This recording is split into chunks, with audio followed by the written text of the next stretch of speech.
Non, mais au de hakilina ɲuman parce que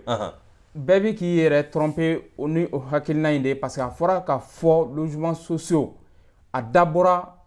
dɛsɛbagatɔw kama dɛsɛbagatɔw ye mɔgɔ sugu jumɛn de au juste maa mun bɛ se k'a sara parce que a ma fɔ ni so in ka di mɔgɔ ma fu dɛ non catégorie sociale dɔw de bɛ yen logements sociaux in dabɔlen don olu kama a kɛrɛnkɛrɛnnenya la donc o b'a yira k'a fɔ n'i y'a faamuya oui fantan bɛ yen oui dɛsɛbagatɔ bɛ yen awɔ nin dabɔlen don dɛsɛbagatɔ de kama merci a ma dabɔ fantan kama non au fait dɛsɛbagatɔ non dɛsɛbagatɔ tɛ dɛ a dabɔlen don fantanw de kama mais dɛsɛbagatɔ o ye maa min tɛ se ka so ninnu yɛrɛ loyer sara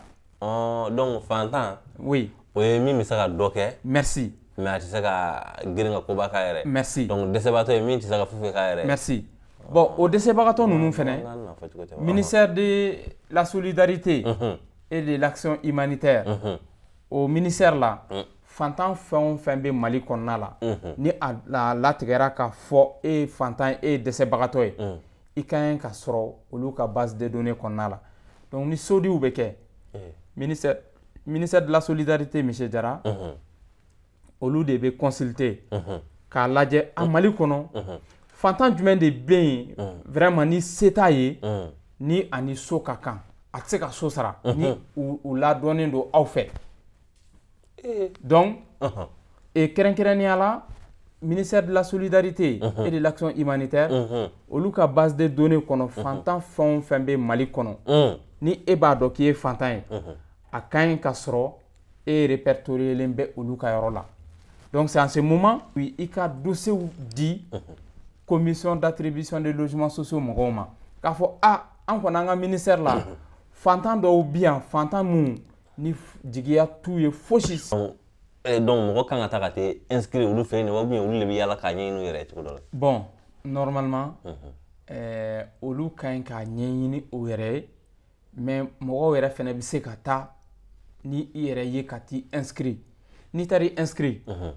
i dan tɛ inscrire olu kɔni b'i inscrire mais olu fɛnɛ ka ɲi ka enquête de moralité de kɛ k'a lajɛ réellement est-ce que karisa ko dɛsɛbagatɔ don est-ce que réellement dɛsɛbagatɔ don parce que vous savez monsieur Jara Mali kɛra jamana ye jamana min kurutu mɔgɔw cayara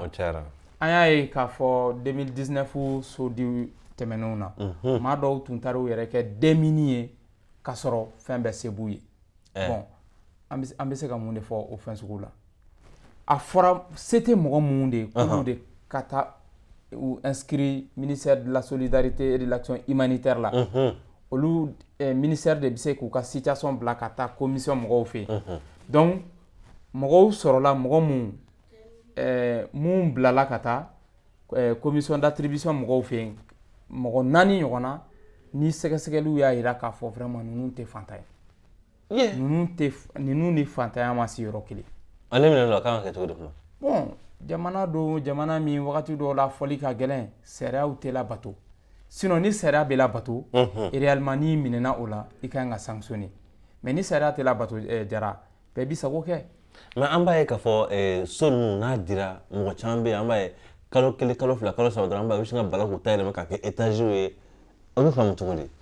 merci par exemple a étagement yɔrɔ in n tɛ se ka fɛn fɔ o la ça c'est interdit mais i b'a sɔrɔ ni so ninnu dira cour dɔ de bɛ so in kɔfɛla la n'an b'a fɔ o ma annexe o ye maa bɛɛ lajɛlen yamaruyalen don ka magasin ka se ka réalisation dɔ kɛ annexe in jɔyɔrɔ la mais maintenant ka so kɛ étage ye vraiment o kɔnnen don a kɔnnen don o kɔnnen don an dun ɲɛ b'a la fɛn atelier ninnu caman bɛ yen an bɛ se k'a fɔ logements sociaux ninnu caman bɛ yen an ɲɛ b'a la dɔw bɛ k'u ta yɛrɛ ci ka kɛ 3 étages 2 étages ye k'a sɔrɔ dɔw bɛ yen nɔ a se t'olu ye an ma se k'olu faamu hali bi Jara au fait n y'o de fɔ sariya sɔsɔ hakilinaw de bɛ mɔgɔ bila nin fɛn sugu ninnu na sinon n'i bɛ sariya labato sisan n'i ye logements sociaux n'i y'a ta k'a lajɛ texte ninnu c'est tellement bien défini ɲɔgɔn sɔsɔ man ɲi ka yala furuku man ɲi ka ye a gestion na mais n'i y'a ye wagati bɛɛ association bɛ wuli nin ka ɲi ka kɛ o ma kɛ an ka nin kɛ an kana nin kɛ c'est parce que mɔgɔ dɔw de bɛ logement sociaux kɔnɔ u tɛ sariya labato i bɛ mɔgɔ mun ye n'u b'u ka sow ci ka bɔ yen k'a jɔ ka k'u sago ye mais c'est des gens réellement ni logement sociaux man kan mais malheureusement i b'a dɔn faama ni fantan o dossier tɛ yen bɛɛ lajɛlen bɛ dossier kelen de fournir mais bien sûr bɛɛ lajɛlen bɛ dossier kelen de fournir a dossier nin b'a kɔnɔ ko dɛsɛba a sigikan ye min ye ko dɛsɛbatɔ merci et du coup e Jara e b'a dɔn e ni so in man kan en tant que bon citoyen e de man ɲi ka taa ɲini sinon e ni ne n'a ka kan e n'a man kan an bɛɛ bɛ dossier kelen de fournir a sɛbɛnnen tɛ ka dossier kan k'a fɔ Jara n'a man kan a sɛbɛnnen tɛ ne ka dossier kan ko Sibi n'a ka kan mais maintenant critères de bɛ yen qu'on appelle les critères d'éligibilité i b'a sɔrɔ dɔw den ka ca dɔw olu ye furew ye dɔw cɛ sara ainsi de suite donc o critères d'éligibilité ninnu olu de bɛ mɔgɔw bila ɲɔgɔn ɲɛ wagati dɔw la mais a sɛbɛnnen tɛ fan si fɛ ko e ye waritigi ye ka tɛmɛ ne kan parce que i bɛ caution kelen min sara e faama ne fantan ne fana b'o caution kelen de sara i bɛ certificat de nationalité ni résidence mun ni acte de naissance min ni acte de mariage fourni fantan fana b'o o dossier kelenw de fourni mais bɛɛ lajɛlen de ka ɲi k'a dɔn vraiment ne n'a man kan i jɔ ne kana n sen don na pour que n kana aran kun janya mun n'a ka kan n k'olu bali ka so sɔrɔ mais acte de mariage kuma dɔ f'a kɔnɔna na mais dɔw b'a kɔnɔ ne bolo olu furulen tɛ o kuma o ko bɛ kɛ cogo jumɛn na merci au fait dossier ninnu a dossier ka ca n ye juste entre parenthèses n ye dossier dɔw de cité tantôt a dossier n'i y'a ta k'a lajɛ a bɛ se fo dossier 13 14 ɲɔgɔnna ma min b'i concerné i b'o de fournir voilà min b'i concerné pourquoi n da sera acte de mariage ma parce que n'i y'a lajɛ jɛkulu la a cɛ furulen ni muso furulenw de ka ca merci mais célibataire bɛ se k'a ɲini ni i bɛ se k'a sara parce que a fɔra maliyɛn bɛɛ lajɛlen ni kelen kelenna ni so ka kan voilà donc o ye a différencier mais juste pour vous dire Jara so ninnu ni so ninnu sɔrɔla sariyaw de ka ɲi ka sigi sen kan et depuis i bɛ so in sɔrɔ fɛnɛ sariyaw bɛ yen sariya mun b'a f'i ɲɛna n'i ye so sɔrɔ i ma ɲi ka nin kɛ i ma ɲi ka nin kɛ mais so sɔrɔlen mɔgɔw fɛ u b'o bɛɛ lajɛlen kɛ k'u sigi parce que Mali de don ils savent pertinemment que foyi tɛ bɔ a la et donc ni ne bɛ se ka fɛn u b'a dɔn ko foyi tɛ bɔ a la ah mais oui ça je suis unanime là-dessus foyi tɛ bɔ a la Jara kana an tɛ ɲɔgɔn sɔsɔ o kuma in kunna ni an ye ɲɔgɔn sɔsɔ mais sariya sɔsɔ tɛ wa Jara ni e ni ne ye ɲɔgɔn sɔsɔ o kunna an lajɛbagaw bɛ yɛlɛ an na parce que u b'a fɔ k'a fɔ ne bɛ fɛ k'a dɔn nin ko sariya sɔsɔ de tɛ wa ayi mais sariya sɔsɔ an degenn'o la o ayi mais o kan ka ban o bon a kɔni n'a banna o de b'an arranger n'a banna o de bɛ bɛɛ lajɛlen nafa mais n'a ma ban dun mun de b'a ban an bɛ wuli ka jɔ min na nin ye tantɔ ka situation irrégulière ninnu k'u dénoncer hakili la o bɛ leçon di mɔgɔ lankolon caman fɛnɛ ma u k'u taabolow falen n da tun bɛna sɔn mun na n ko tuma aw ka fédération a tɛ se ka wuli ka nin dɔw ko ɲɛɲini ka lase wa ayi an b'o baara de la o Jara n'i y'a ye an bɛ kuma fɛn fɛn na gɛlɛya minnu bɛ yen sariya sɔsɔ minnu bɛ yen an bɛ ka u ta de k'u da kɛnɛ kan k'u ta k'u lase ɲɛmɔgɔw ma bon a ye nin kɛ n'aw ma nin kɛ logement sociaux yɛrɛ don nataw la a programme bɛ ɲɔngiri sira an da bɛna se gɛlɛyaw ma n'Ala sɔnna ma an y'a ye tout récemment tiledi dɔ kɛra Tabakɔrɔ an y'a ye k'a fɔ a kuma cayara kosɛbɛ yan'o fana cɛ an y'a ye k'a fɔ mɔgɔ dɔw bɛ yen olu nana so dɔw dakari ka don a kɔnɔ k'u sigi k'a fɔ ko n'a ma ɲɛ k'a fɔ ko a bɛ kɛ min ye so jɔlen bɛ ka bila ten a bɛ san joli bɔ mɔgɔ tɛ ka yɛlɛma a kɔnɔ foyi i bɛ se ka mun fɔ o yɔrɔ kan kosɛbɛ merci par exemple mɔgɔ mun nana Jara ka so dakari ka don a kɔnɔ de façon sincère ne tɛ se ka jig'u la c'est vrai u ye sariya sɔsɔ dɛ an k'o fɔ fɔlɔ u ye sariya sɔsɔ mais ne de ko n ko n tɛ se ka jigin u la kun jumɛn na merci n'i y'a ta k'a lajɛ logement sociaux ninnu u bannen bilalen bɛ yen depuis des années depuis des années. Et au même moment, Maliens d'Oubé, qu'on appelle les sans-abri, s'y retrouvent. Et au même moment, logements sociaux, à Farako Djamana ka so de don, à Banim Blalen B à relater. Et maintenant, je suis sans-abri. Djamana ka so Banim Blalen B, à Farako Djamana Deunde na kakan. Mais, Jara Nintara do kono, Mogomain Kanyangine, logiquement, Mogomain Kanyangi, Saria Soso Kondo, mais ni ko kibe seria appliqué atigika ama yere susural donc est-ce que tu as mo kanga ganga botu est-ce que faire manga taka ina ka singa na so bese ka asara ka singa fengin ka duma wa est-ce que kanga ganga botu merci vous savez nyo de fort mo mi seria soso kata ayre do so konna la etise ka fo kibo o maintenir au local kelen konna la sinon tu vas encourager encore d'autres situations voilà et là nantoro konna la avec gelea mais anyuma e jumende somu ni abanin blanin be nu ma di folon so nunu ka di malien ma et somu fene nu dira ni mogoma don u kono so nunu ka inga mine tigi wula de ka di mogore ma ni de sera de ne ma fo de ma fo donc logement social sera logement social sera ere la ni logement social ni ya nyini na dirima kalo saba délai de be dima et kalo saba wa monsieur Jara je viens kalo saba délai de be dima so dilen ko fait ema et par exemple c'était le 20 le 20 septembre remise de clé kera on dit que remise de clé ko fait ka se kalo sabama mao mamado ikaso konala donc va era ko le 20 novembre no ya soro mo bien le 20 décembre no ya soro mo mamado atakono e ka so kan kamene la ka di mo were ma parce que o koro e so nyini ka soro imako tala o koro e so nyini ka soro imako tala un sans abri e so dama aka kalo sabaka amana do so inkono Jara to sege ay o ko donc merci donc juste pour vous dire sera oui min fo antina bo sera ka folen konna la anta hakilna ta fole parce que nan dona hakilna konna la que comme ambe ke mo do contrôle la mais sera ko ni so yini ni ya soro kalo saba kofe ni ma do akono so kan kan mine la kadi mo rema o yi sera min fo sera ko tuguni Jara emi logement soso yini na dirima ko e man ka mo wara fene don akono tuguni location na ni iyo ke e ka so kan ka mine ila yi mo ami bla kono location na ka di o ma tu sais kuma nunu a folie ni sera ka kuma ni sera de ni logement socio taxi de taxi e min fo me ko de fois tanto donc a man ka di loyer la a man ka di loyer la tu sais c'est comme si Jara ni ko kibe situation ni ba ta ka analyser pour que mo ka don exactement combien loyer konendo tant que mami sosoro ni sam moganduru cotisation ma ban so te ke masita et jusqu'à preuve de contraire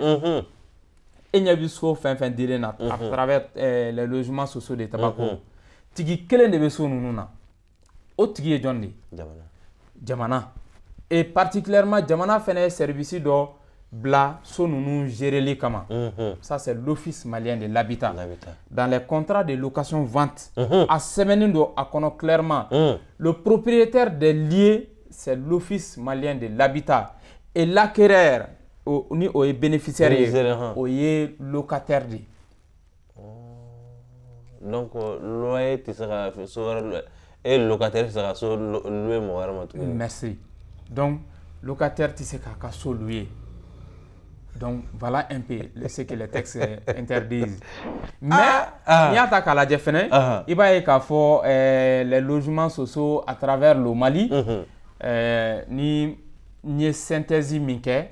ni analyse personnelle, mbora moun kalama. Les 50 voire jusqu'à 70% de ces logements-là sont en location. Les 70%, oye ambi fait ka comment foka munu doni. Sinon les 70% des logements sociaux sont en location. Donc on va ira ni wuli ka jɔ kɛra bi k'a fɔ ko ka don logements sociaux kɔnɔna na. Oui. Ko dutigi bɛɛ ka bɔ ni ka papier e y'a sɔrɔ nin cogo o kɛcogo jumɛn? Mais non, papier t'u bolo. C'est dommage. Et donc yɛrɛ ka ko caman bɛ gɛn ka bɔ ta kɔnɔ. Merci. Et ça veut dire que locataire caman bɛ sinɔgɔ ka ɲa o don parce que o sariya la batoli nalen. Sariya min n'an y'a sɛbɛn k'a bila k'a ka ɲi k'a la bato maliyɛndenw kama o sariya in ni logements sociaux kɛrɛnkɛrɛnnenya la n'u y'a sigi sen kan vraiment maliyɛnw bɛ lafiya. Taara misaliya la e ye bénéficiaire ye e ne bila I ka so kɔnɔ ne de bɛ ka so sara mais a bɛ comme fantan de bɛ ka so sara ka di faama ma mais Jara an bɛ taa min? Où est-ce qu'on va dans ce pays là? Fantan de bɛ so sara ka di faama ma faama n'a ka setigiya bɛɛ lajɛlen mais fantan de bɛ ka so sara a ye. Mais par exemple sisan e bɛ se ka ne bɛ se ka so ɲini n ka mɔgɔ dɔ ye wa k'a fɔ nin ye fantan ye ne y'a sɔrɔ sisan ne b'a d'a ma n ko ale ka to a kɔnɔ o bɛ se ka kɛ wa? Évidemment. Mais n yɛrɛ b'a sara. Mais Jara e filɛ ka nin misaliya min di fasoden ɲuman jamana kanubaga setigi o ni misaliya in o de ka ɲi k'o kɛ quoi an kana ɲɔgɔn nɛgɛ se b'i ye e ni logements sociaux man kan I balimaw bɛ yen I limanaw bɛ yen c'est foyi t'u ye ni e bɛ se ka so ɲini k'u bila kɔnɔ k'a sara vraiment sariya yɛrɛ bɛ I soutenir o ko la mais n'a donna don min na k'a fɔ k'i bɛ k'a d'u ma loyer la sa o de fana ye ko wɛrɛ ye sariya gɛn kan ka taa o don merci sariya gɛn kan ka taa o don effectivement donc c'est un peu malheureux mɔgɔw ka comportement Jara a falenni ka gɛlɛn mais fɛn fɛn bɛ se k'a falen bi n bɛ profiter dɛ transition min filɛ nin ye sen na n'u bɛ ka bere ta k'a da mɔgɔw kunna sariya sɔsɔ taabolo sira kan u ka wuli ka se logements sociaux la u ka wuli ka se logements sociaux la nin de kuma yɛrɛ yɛrɛ u ka wuli ka se logements sociaux la ne de y'a fɔ u ka bere tali daminɛ ye merci donc olu bɛ fɛn caman kan min ma ye wallahi le président de la transition le colonel Assimi Goïta ni a bɛ fɛ maliyɛnw ka a bonya k'a dɔn réellement ni hakili bɛ fɛn bɛɛ la a ka wuli ka se logements sociaux la a ka wuli ka se logements sociaux la ka enquête daminɛ dɔrɔn maa minnu bɛ location na logements sociaux kɔnɔ ko sow ka minɛ ka d'u ma sariya ye min fɔ a ka une semaine dɔrɔn kɛ o activité la subhanallah donc o la jɛni bɛ wuli c'est que logements sociaux problème ni mɔgɔ min b'a ɲɛdɔn c'est un sujet plus sensible que la guerre aujourd'hui que le Mali est en train de vivre. n bɛ min f'i ɲɛna mɔgɔ min bɛ n sɔsɔ nin kuma in na ale tigi t'a ɲɛdɔn logements sociaux kunkanko kuma bi a ka gɛlɛn ni an bɛ kɛlɛ min yɛrɛ kɔnɔna la ye o de kama mɔgɔw bɛ siran k'u da don a kuma la donc o de kosɔn i y'a fɔ yan nɔ ko bɛɛ bɛ se ka kɛ logements sociaux ko presque an bɛɛ bɛ se k'a sɔrɔ ko mais ko an siran bɛ ka taa ɲini mais bien sûr i y'a fɔ ka da nin yɔrɔ dɔ kan n y'a fɔ ka da nin yɔrɔ in kan parce que maa minnu n'a ka kan olu hakili la non a tɛ di olu ma ou bien olu n'a man kan ça c'est une erreur a ye taa ɲini aw ta de don c'est ça que n'i y'a an ka dossiers ta k'u analyser i bɛ se dossier dɔw ma dossier in yɛrɛ composition dɔrɔn i bɛ sin k'a ye k'a fɔ vraiment ni dɛmɛ ka kan et comme ça fantan dɔw bɛ logements sociaux kɔnɔna la olu ye so sɔrɔ ten cogo la u tɛ association na u ma association tɔgɔ mɛn mɔgɔ m'u soutenir commission d'attribution mɔgɔw yɛrɛ u ye dossier ninnu ta k'a lajɛ k'a fɔ vraiment ni so ka kan u y'a d'u ma. mais commission d'attribution mɔgɔw dɔ y'a fɔ ko dɔ y'a kuma fɔ n kɛrɛfɛ tɛ han a don kama a t'a dɔn k'a fɔ ko je suis journaliste a ko ma ko an bɛ don min na ko bi yɛrɛ ko ni mago bɛ logements sociaux yɛrɛ la ko commission d'attribution mɔgɔw ko n'i ma dongolonin k'u bolo ko i ka dossier k'u t'a soutenir walima ko a y'a kuma fɔ c'est comme si tant que ma wari yɛrɛ de da i ka dossier kan walima i kɔ man girin dɔɔni e ka dossier ça avance pas o kuma est-ce que o kuma ye tiɲɛ ye? Non, o kuma tɛ tiɲɛ ye kun jumɛn na n b'o fɔ ne min filɛ ka kuma i fɛ ne ye logement social sɔrɔ peut-être ni mɔgɔ ye n soutenir o ye n yɛrɛbakun ye n yɛrɛbakun ani an filɛ baara min na n bɛ jɛkulu kɔnɔna la comme Mali yɛrɛ kɔnɔna la bi pour que aw ka lamɛn dɔɔni f'aw ka fara ɲɔgɔn kan donc o fara ɲɔgɔn kan in fara ɲɔgɔn kan fɛnɛ tɛ taa musaka kɔ dɛ n'i y'a ye association regroupement fɛn de b'u fara ɲɔgɔn kan aw bɛ fara ɲɔgɔn kan fɛn dɔ de b'aw labalo donc n'o tɛ k'a fɔ e bɛ taa fɛn kɛrɛnkɛrɛnnen dɔ de ta k'a di commission d'attribution mɔgɔw ma ne t'o kalama wa n ma deli ka mɔgɔ ye k'a fɔ n ɲɛna ne taara nin di o jaabi kɛra nin ye non mais kuma la tiɲɛ tɛ ban i b'a sɔrɔ o mɔgɔ min y'o fɔ n'i y'a tigi sɛgɛsɛgɛ a bɛ se ka kɛ a fɛnɛ bɔra ni sira dɔ ye sira min b'a bila ka nin fɔ sinon de façon sincère logements sociaux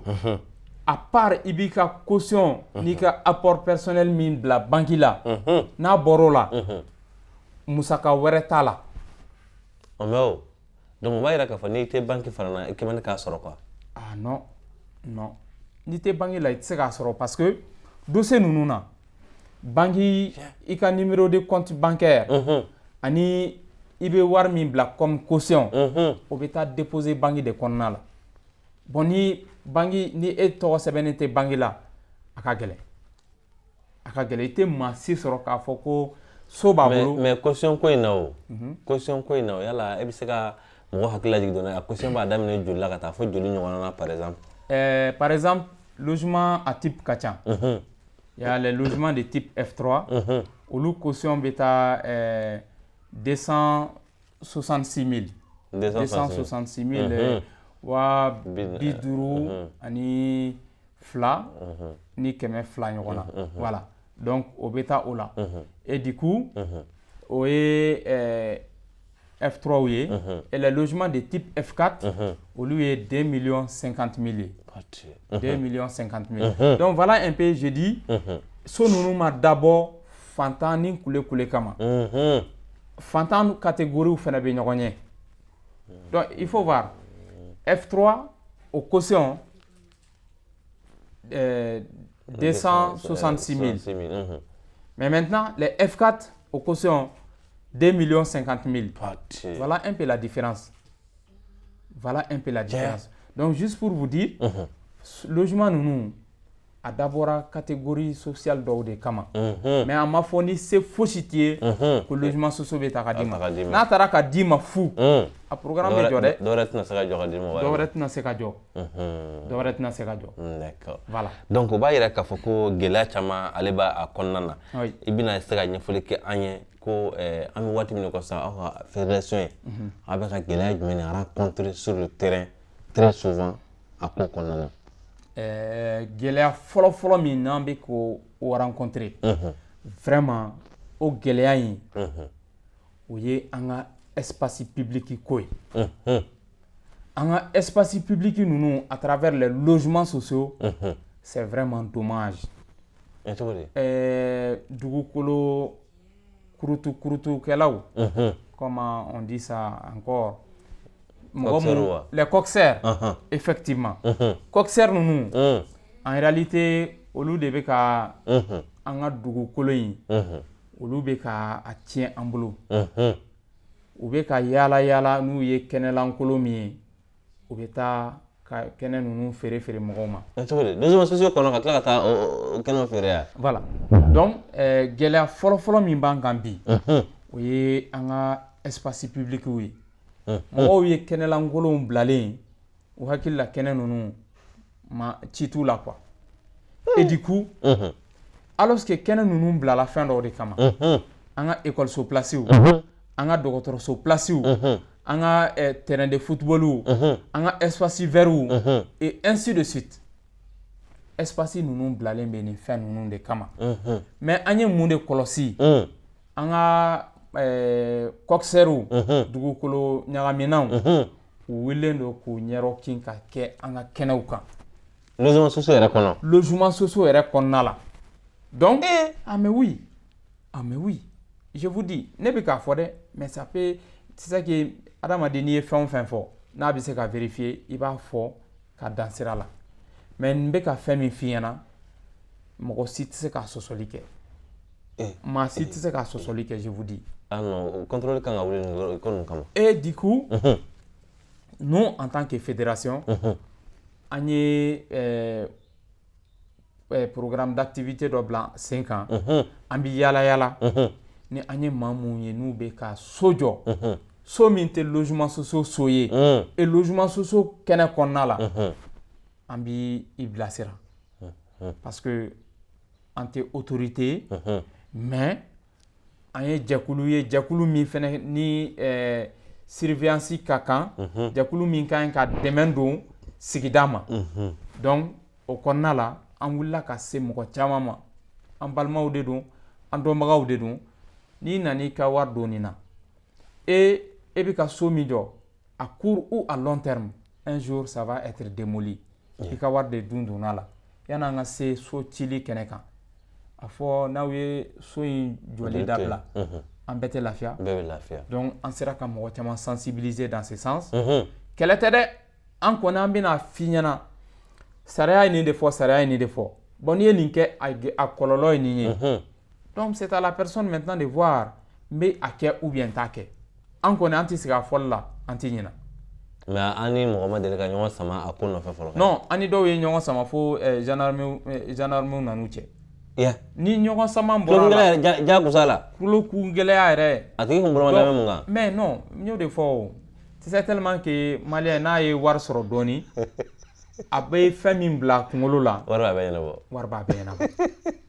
bon jama ko la dun wari nafa ka dɔgɔ ni jama wulila ka se i ma i n'i ka setigiya bɛɛ i jija i ka tugu jama kɔ i b'i ka se i b'a bila kɛrɛfɛ i bɛ jama ka kumakan lamɛn donc c'est des gens après ils ont vu que vraiment u tun bɛ fili kɔnɔna la donc bi an bɛ don min na i ko bi olu caman yɛrɛ fɛnɛ donna fédération na k'a fɔ vraiment aw ka taabolo ka ɲi aw ka taabolo ka ɲi aw bɛ wuli ka se mɔgɔw ma bonya kɔnɔ cogo min na vraiment n'i b'i kɛlɛ kɛ sen kan i fari bɛ faga non ni an ye maliyɛnw de ye maliyɛn bɛ bonya de fɛ merci donc n'an ma ɲɔgɔn bonya an tɛ fosi sɔrɔ gɛlɛya kɔnɔna la i da sɔrɔ yɔrɔ dɔ ma n'o ye ekɔlisow ni suguko ta fan mais o oui nin yɔrɔ baden o tɛ ekɔlisow merci c'est ça que ekɔliso ko in a gɛlɛya min b'an kan bi ni ne ko ko n b'a kuma fɔ jara an tɛna kuma wɛrɛ fɔ ni ekɔliso kuma tɛ c'est ça que n'i ye logement sociaux ta k'u lajɛ programme ninnu ekɔliso plasiw de bilabilalen don mais a si la ekɔliso tɛ jɔ ka bila vraiment ne ma fosi faamuya mɔgɔ minnu bɛna yɛlɛma kɔnɔ olu dun bɛ kalan cogo di merci mɔgɔ minnu bɛna yɛlɛma logement sociaux ninnu kɔnɔ olu de bɛ tila ka fara ɲɔgɔn kan tuguni ka taa ministère ninnu démarcher ministère de l'éducation ministère de la sécurité et ministère de la santé ainsi de suite pour que infrastructure socio de base ninnu olu ka se ka sɔrɔ n'o ye dɔgɔtɔrɔso ni ekɔliso ani polisisow ni gendarmerie ma protection civile ninnu sinon an tɛ nin si sɔrɔ sur place fo aw yɛrɛ ka wuli ka tila an bɛ wuli de ka taa démarcher tuguni ni an yɛrɛ ka moyens ye donc nin ye gɛlɛya min an b'a fɔ pour que ɲɛmɔgɔw k'u hakili to a la logement sociaux n'i y'a ta k'a lajɛ a population fanga ka bon ka tɛmɛ Bamakɔ fan bɛɛ kan jama min bɛ yan bi i bɛ commune ta k'u jɔ a jama sɔrɔli ka gɛlɛn yɔrɔ wɛrɛ kɔ Tabakɔrɔ logement sociaux yɛrɛ tout récemment a bɛ taa du ba joli ɲɔgɔn na ni ekɔliso b'a kɔnɔ ekɔliso b'a kɔnɔ ça fait 5659 logements 5000 du ba duuru ni kɔ o de dira sisan dɛ tɛnɛn tɛmɛnen dɔrɔn le 20 septembre 2021 du ba duuru 5000 voilà du ba duuru ni kɔ o de tile dira an ma ekɔliso b'a kɔnɔna na ekɔliso t'a kɔnɔ dɔgɔtɔrɔso t'a kɔnɔ je dis comme ça, hein, police sota kono, gendarmerie ta kono. Du Baduru. Ale konnana. Murumuru. Ani murumuru. O de dira, mais ni sita kono. O yɛrɛ kɔnɔ sigi la. Bon, ji b'a la. Ji b'a la. Mais malheureusement, il y a un seul site. Site kelen de bɛ yen ni o ye 310 logements ye. Ji tɛ olu bolo. Donc à bɔ 2019 la ka se bi ma 310 logements mɔgɔw olu kɔni bɛ gɛlɛya sugu bɛɛ lajɛlen kɔnɔna la. Ji ko la, sira ko la, fɛn caman wɛrɛ la tuguni. Surtout n'i ye sira ko kuma fɔ Jara, c'est vraiment malheureux. I bɛ logement sociaux in bɛɛ lajɛlen ta a kunkun n'a ɲɛɲɛ sira tɛ fan si fɛ. Sira ɲuman tɛ fan si fɛ, ça il faut le dire de façon sincère. Ka so ɲɛnamaw jɔ ka bila ten. Oui. Ji ɲuman tɛ sɔrɔ ka min. Ji tɛ yɔrɔ dɔw la, mais Jara nin fɛnɛ bɛɛ kɔfɛ an bɛ nin fɛnɛ bɛɛ fɛ tuguni ni an ka kɛ location na yɔrɔ wɛrɛw. Parce que n'i bɛ nin kɔnɔna la i hakili latigɛlen don k'a fɔ don natɔw la so bɛɛ k'i ta ye i halala don. Donc o de kama hali so mun fɛnɛ n'u tun bannen bilalen don, nous on a demandé en tant que fédération, en tant que groupement d'association, so ninnu yan'u bilalen ka to yen ten u k'a di maliyɛnw ma. Monsieur Sibi, donc amina tila ka segin ka na, amina tila ka segin nin baro in kan tuguni pour que maliyɛnw bɛ diɲɛ fɛn o fɛn fɛ u bɛ se ka jamukan in u bɛ se ka sɔrɔ ka ɲɛ u bɛ se ka faamuyali caman sɔrɔ a ko kɔnɔna na an b'a ɲini aw fɛ hali sisan jamukan in a y'a tila aw ni ɲɔgɔn cɛ a bɛ diɲɛ fɛn o fɛn fɛ n'an k'a ma ko k'a partager a bɛ Mali kɔnɔ a bɛ Mali kɔ kan ka sanga na waati cogoya ye a bɛ jamukan in sɔrɔ dɔrɔn a y'a tila ni ɲɔgɔn cɛ hakaja a bɛɛ lajɛlen dama ka kan kunnafoni na o b'a yira k'a fɔ ko an bɛɛ lajɛlen dama ka kan logements sociaux la bɛɛ lajɛlen bɛ se k'a sɔrɔ nɔgɔya kɔnɔna na i ka wuli ka s'a ɲini yɔrɔ la dɔrɔn i ka dossier déposer ka ɲɛ a ka ca Ala fɛ i b'a sɔrɔ lafiya la ka sɔrɔ a ma kɛ ni gɛlɛya foyi an bɛ ka se an ka baara kuncɛyɔrɔ la monsieur Sibi yala i bɛ se ka mun fɔ maliyɛnw ye kɛrɛnkɛrɛnnenya la min b'a to vraiment logements sociaux a baaraw bɛ se ka kɔɲɔ bɛ se ka nɔgɔya cogo min na en tant que président de la fédération des associations. Merci Jara, kuma kuncɛ kuma la n bɛ fɛn o fɛn ɲini maliyɛnw fɛ an ka kɛ an yɛrɛ ye ni n ko k'an ka kɛ an yɛrɛ ye maa min bɛ kuma dɔn o b'a dɔn n bɛ fɛ ka mun de fɔ. Comme on le dit hein, dabiri adamadenya la a ye mun ma donni a tɛ fosi ɲa. Ni fɛn min b'i bolo bi i kan ko o ŋaniya ni ɲɔgɔnna wɛrɛ ye. Mais ni adamadenya la ni e ko e kelen de ka fɛn bɛɛ sɔrɔ mɔgɔ wɛrɛ ni fɛn man kan o tɛ jamana jɔ kɛwale ye. Donc en bon citoyen et surtout le programme des logements sociaux particulièrement Jara an ka ɲi ka ɲɔgɔn soutenir pour que programme in bɛ se ka continuer maa mun b'an kɔfɛ ni o ye maliyɛn den tɔw ye u fana ka so sɔrɔ lafiya kɔnɔna la et o bɛ kɛ cogo di mɔgɔ si kana mɔgɔ si ɲɛyɔrɔ ta e ni ɲɛyɔrɔ ne ni ɲɛyɔrɔ an ka bɛɛ lajɛlen ɲɛyɔrɔ to a bolo mais mɔgɔ kelen so 5 so 10 so 4 vraiment c'est trop donc raison pour laquelle texte ninnu jɛyalen don koyi o de kama a fɔra ko bɛɛ lajɛlen ka ɲi ka taa don i ka so kɔnɔ n'i y'a ye e bɛ so 5 ɲini Jara c'est parce que hakilina dɔ de b'i la o ni a y'a sɔrɔ e jara kun de bɛ don i ka so kɔnɔ peut-être ni muso 2 b'i bolo à la rigueur i na dan so 2 ma donc o bɛɛ n'a a siraw don mais ka so bila location de la ah non ça vraiment o ye an bɛ ka ɲɔgɔn jeli min quoi parce que a fɔra clairement so tɛ maa mun bolo so ninnu ka di olu ma. Ka tila ka dɔ b'o ta kɛ bagan marayɔrɔ ye. Merci bagan marayɔrɔ c'est ça que Jara émission ye a kuntagala ka surun dɔɔni hakili la don natɔw ayi na an bɛ segin ka Ala sɔrɔ an bɛ ɲɔgɔn bilasira je vous dis de façon sincère